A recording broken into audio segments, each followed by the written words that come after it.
जयकारा शुक्ला भवन में, जय जयकारा शुक्ला भवन में। खुशियों की दिशा गात मुखड़ा सबसे परे है, खुशियों की दिशा गात मुखड़ा सबसे परे है। लाल जन्म अंश शुक्ला जी हमरे घरे हैं, लाल जन्म अंश शुक्ला जी हमरे घरे हैं।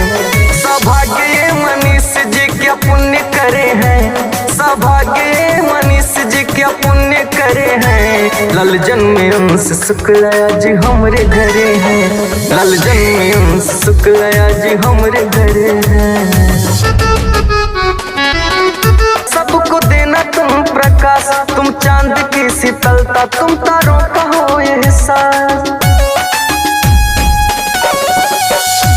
सूरज के जैसे लाल सबको देना तुम प्रकाश, तुम चांद की शीतलता, तुम तारों का हो एहसास। तुम वंश के दीपक हो प्रभु कष्ट हरे हैं, तुम वंश के दीपक हो प्रभु कष्ट हरे हैं। लाल जन्म अंश शुक्ला जी हमरे घरे हैं, लाल जन्म अंश शुक्ला जी हमरे घरे हैं।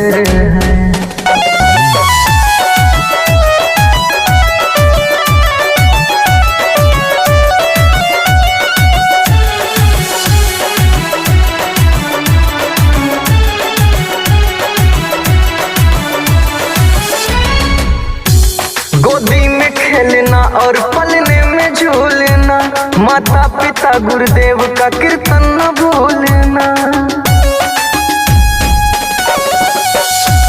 गोदी में खेलना और पलने में झूलना, माता पिता गुरुदेव का कीर्तन न भूलना। भगवान की भक्ति से ही दुख दर्द टरे हैं, भगवान की भक्ति से ही दुख दर्द टरे हैं। लाल जन्म अंश शुक्ला जी हमरे घरे हैं, लाल जन्म अंश शुक्ला जी हमरे घरे हैं।